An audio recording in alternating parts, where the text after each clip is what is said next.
to take a son, he could have taken whoever he want. Now we could say, well, actually it's impossible for Allah to take a son. So why is Allah saying he could do the impossible then, if that's the case? So Ibn Atiyah says that the son here is the son min al-tabanni, is possible. So if Allah wanted to take a ceremonial son, he could have done that. But yeah, the ibn is more of like a, you say this person is the son of such and such, a genealogical thing. Whereas walad is more of like a biological thing, usually. Yeah, biological. Usually that's the case. I agree with that. I had a question about, I wanted to know what's your point of view in terms of, what's happening with the Holy Land, Israel, Palestine, and what's your view on with regards to that, with the reception of Quran? Like, do you recognize any part of Quran that predicts or talks about what's happening in the Israel right now in terms of eschatological point of view? Like the ayahs in Surah Isra is the closest thing you'll find, but we don't know, but we don't know for sure like what those ayahs mean. So وَلِيَدْخُلُوا الْمَسْجِدَ كَمَا دَخَلُوهُ أَوَّلَ مَرَّةٍ. Now we can see. But everyone looking at them. There's a lot of now their wujuh, but with going to the mutashabihat and muhkamat, we know that mutashabihat only Allah has the knowledge of those.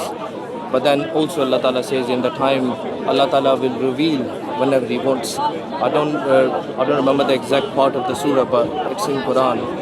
And my question is that with regards to the end times, one of the major signs given by Rasulullah Sallallahu Alaihi Wasallam, Gog and Magog, one of the major signs. And Quran is where Dajjal, you don't find the word Dajjal in Quran, but Gog and Magog, you have two references. Yes. One is Surah Kahf and the other is Surah Anbiya. Oh, Anbiya, that's right. Yeah. Surah Kahf reference is more to do with the past, the Zulkarnain. That's right. And there are different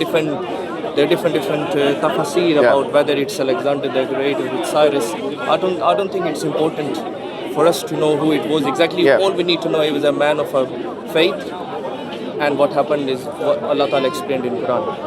With regards to the second reference is the one that gets me the most, because I don't know, I've tried to find many tafasir and I couldn't find the exact tafsir. To me it looks plain and clear, but I don't understand why it's not written in tafsir, which is Allah Ta'ala bans them from the town. And the ayat is in Surah Anbiya, which is وَحَرَامٌ عَلَى قَرْيَةٍ أَهْلَكْنَاهَا أَنَّهُمْ لَا يَرْجِعُونَ حَتَّى إِذَا سُتِحَتْ يَأْجُوجُ مَأْجُوجُ, meaning that they will not return. Yes, this is the complete ayat. Meaning that they will not return to the town which Allah Ta'ala destroyed until Gog and Magog are released. Now, if I read the previous verses of the Quran just before this, it explains there's a waqia of Hazrat Maryam and Hazrat, the Bani Israel. Allah Ta'ala is explaining how Bani Israel, Allah Ta'ala sent down the prophets and they rejected them. And then they divided among themselves. The verse before this is that they divided among themselves. And then Allah Ta'ala destroyed the town. So for me, if I pinpoint which town is it that Allah Ta'ala is talking about in this specific verse? But I don't think it's nakira. It's not saying al-qaryah. It's saying وَحَرَامٌ عَلَى قَرْيَةٍ. It doesn't say al-qaryati. Yeah, but so it's talking about a place where people belong, which Allah Ta'ala destroyed, right? It's talking about a qaryah, meaning that there's a place which, so Quran is, you don't obviously take one ayat in isolation, you have to read the whole context of Quran. And if you read from before, it's explaining about how Bani Israel rejected. Some of them accepted, some of them rejected. I don't know, I have to look at tafsir, but I don't know if it's saying it's a particular town. Because they say it's village, you mean qarya. Yeah, my explanation is that none of the, but if you read the whole part of let's Quran, find that. It points to me let's take a look. towards Jerusalem. Let's take a look. Let's look at Tabari's tafsir. From one qarya here. Tafsir, I don't know if you're gonna find a tafsir. No, I got it. Let me read it for you. Let's not guess this. Let's do it. Yeah.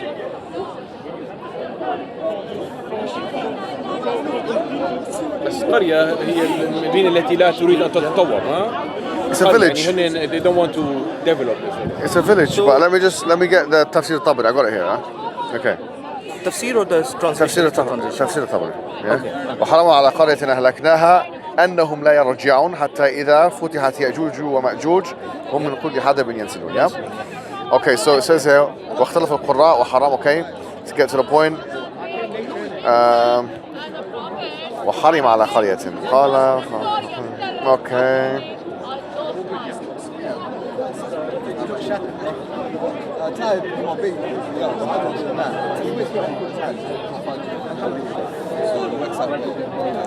So remember the context of the ayat is getting explained from before. So obviously, if you continue with the meaning of that, but I want to read. Thank you very much, my friend. Take care. Thank you. You too, man. See ya. If you allow me, I just want to read once you have the previous ayat, the one which were before this ayat.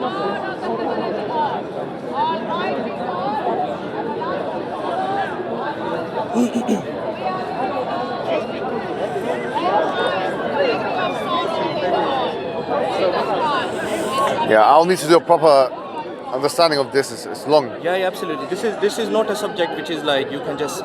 But I did. Okay. Let me see. Ibn Kathir is a little bit more tafsir Mawaridi. Okay, tafsir Mawaridi. You reading Ibn Kathir's tafsir? No, it's tafsir of Mawaridi. Okay. It's a scholar called Mawaridi. أنهم يرجعون.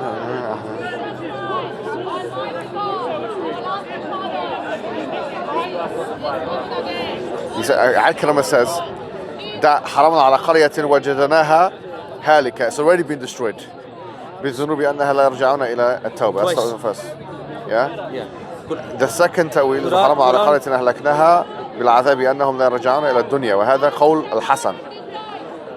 They won't come back to not to the town, but to the dunya. No, so that's what the tafsir says, right? But that's what I'm saying. Ibn Abbas says, I've read the tafsir. The tafsir says وحرم على قرية وتأويلها ما قاله سفيان وجب على قرية أهلكناها أنهم لا يرجعون قال لا يتوبون قوله عز وجل حتى إذا فتح. For us to understand what the Gog and Magog, is. Yeah, this I'm gonna have to do a proper study on this. But only one thing is, I just want to mention this. So there is a number of places. من قرية إلا ونحن مهلكون. Yeah. What does it mean? So yeah, it's this. It mean if you're gonna يعني إذا لا تريد أن تتطور وترضى بالآخرين يعني قرية تعني they don't want to develop. Yeah, they don't want to. The word Karya No, but I want to many understand. places. You know Look, what it means. So the thing is, if you read the ayat from before, and I'm going to read it for you, it's and I'm just going to read the translation. And remember her who preserved her chastity. So we breathed into her of a word, and we made her and her son a sign of the people. So obviously he's talking about Hazrat Maryam and Hazrat Isa. Sure. Verily this is the people, one people, and I am your Lord, so worship me. Okay. But they have become divided among themselves in their affairs. Now pointing towards Bani Israel, that they divided at the time when Hazrat Isa came. They divided. Some of them accepted, some of them rejected. And all will return to us. And then the further part, and then it continues to the part where Allah Ta'ala destroyed the town. Now we know in the history there is one town which has been mentioned in Quran a couple of times for the destruction. No, but is that talking about a specific town? Is it talking about a specific town? So that's up to us to understand. So this is where the tafsir comes in. So all the tafsir. It starts with wa haramun. So it's haram. Allah Ta'ala made it haram for them. It's the wow here. It's the start of a new sentence. There's too much to think about. Let's do a proper research on it. Do you want to come back on this? Yeah, I'll come back on it. It's the Quran, so we have to give it its haqq, you know. Yeah, absolutely. But what the research I've done, I've understood it to be Jerusalem, because it is. No, but Jerusalem is not a qarya. The reason. No, Jerusalem is it's a qarya, no? Tell me one thing. The word qarya in Quran has been used a number of places, right? A couple of places it's been used. It's been used at the time when Dawud al-Aslam went back and took the land. It's been explained in Baqarah a couple of times. What do you understand about the word qarya? Okay, let me. Who said that the qarya here means Jerusalem? Any mufassir that you've read? I don't want to name any. The reason is because then you get put in a box and people start to... No, like any classical one. Dr. Israr Ahmed, I would say. I think But I need to do Dr. research. Israr To do Ahmed. research. Before I the think morning. Dr. Israr Ahmed and I think Did he say that? Sheikh Imran Hussain. Okay, we'll take a look at him. Sheikh Imran Hussain, guaranteed. Yeah. That's Sheikh Imran Hussain, definitely 100%. Dr. Israr Ahmed, I think maybe. But the importance is that in today's world, what's happening right now, from past many years in 1960s, 50s, 1947, Israel was formed, and since the 1917 Balfour What is Declaration. your question? To me, all what has happened in past 100 years with the Holy Land, with Jerusalem, Yahweh. with Balfour Declaration, General NNB When he taking finished. over. Yeah, absolutely. General NNB taking over, and then after that, all what has happened in the history, it fits perfectly according to the description of Quran that Allah Ta'ala. So what's your view there? So for my I don't view, get it. if I say, what's going to happen? What's the... if I say that Yeah. Gog and Magog is the Europeans, that I would be wrong, completely wrong, because that's not true. That's not true, because there are people among the Europeans who accept Islam, who are our friend, who knows the truth. But then at the same time, it is pointing towards the West, the powers in the West, which is what took the Jews back to the Holy Land. 1917 Balfour Declaration. But was a I'm very not clear seeing I don't statement. see the links. The link is that Quran is talking about that Allah Ta'ala. He's waiting. Just 2 minutes. Yeah. He's just because we move to another question. 2 minutes and we'll come back to this. Literally, I'll finish on this. Quran is, what my understanding is Quran is saying that Allah Ta'ala made it haram for them to come back, the who? Jews, Okay, the Jews, yeah. until Gog and Magog are released. Right? And That's a very بعيد tafsir. I think you know that's. I think you read, you study this. I'll look at it and see. Absolutely. Have a look at it. Yeah, fine. Especially I'll look these at two it. verses. I'll look at all Surah the Al-Kahf and classical... Surah Al-Anbiya. Sure. And next week, inshallah, if you're here. Jazakallah. Speak, inshallah. What's different between ما المسيح ابن مريم إلا رسول قد خلت من قبله الرسل and another ayah وما محمد إلا رسول قد خلت من قبله الرسل. So how come both of them قد خلت من قبله الرسل? Sorry, No, that's his question. what I want to know is Yahweh